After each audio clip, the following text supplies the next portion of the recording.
Hey, Mrs. S. Did you close the library today? Good afternoon, Mr. Jones. Yes, the library is closed. No one is interested in reading the day before Independence Day.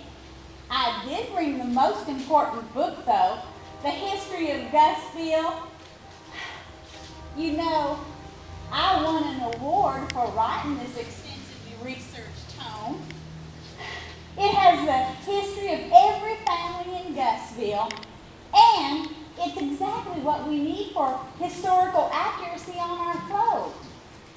Oh, are you having any luck getting General Washington to salute as he goes down the parade route? I'm working on it, but right now it looks more like something from the Third Reich than the Revolution. You know, we don't have much time, and besides, I think you have plenty of supplies down there at the Minuteman hardware store. Well, the Minuteman isn't naming up to live these days.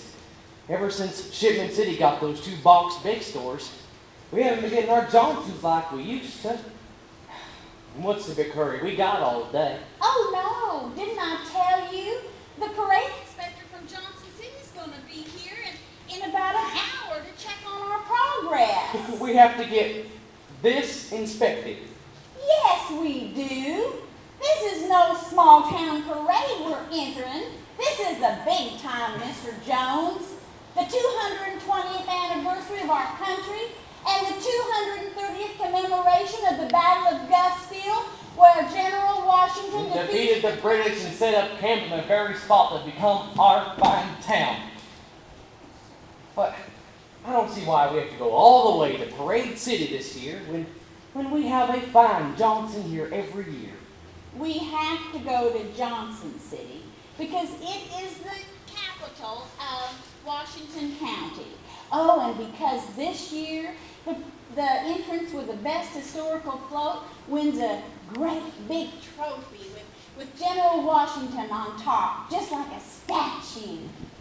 And because last year the Gusville Parade consisted of Deputy Hudson's Judd Band, the fire truck, and the sheriff on his riding lawnmower. Actually, the sheriff really wasn't in the parade.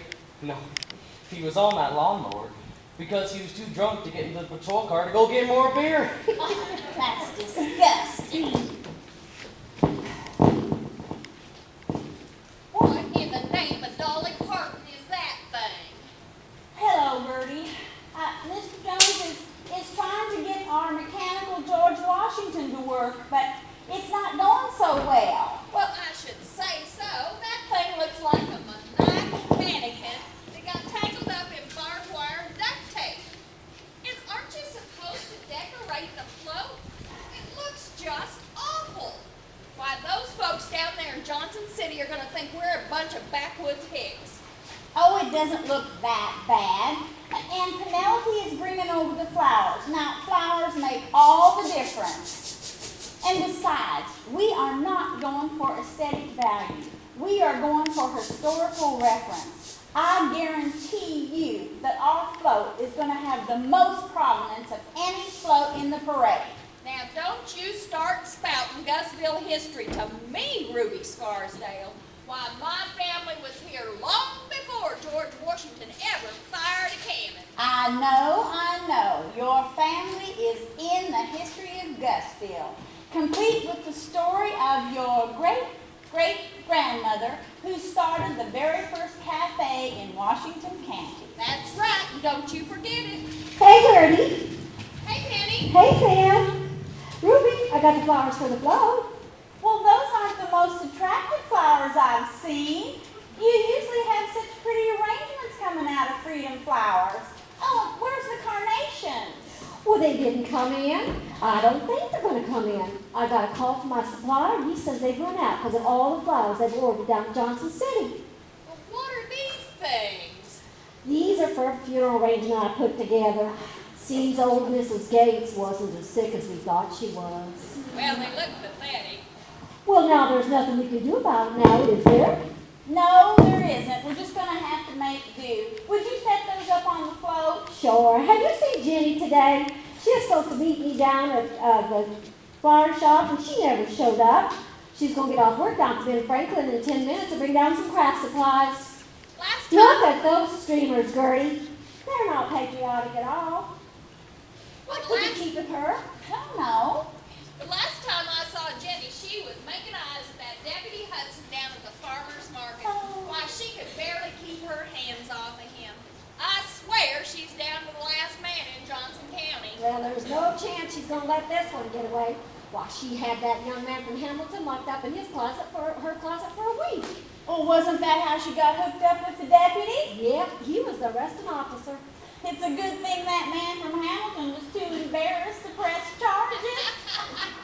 Well, now she's down to Ted, poor guy. I wonder how long he'll last. Well, seeing as how it's Jenny, I guess it doesn't matter.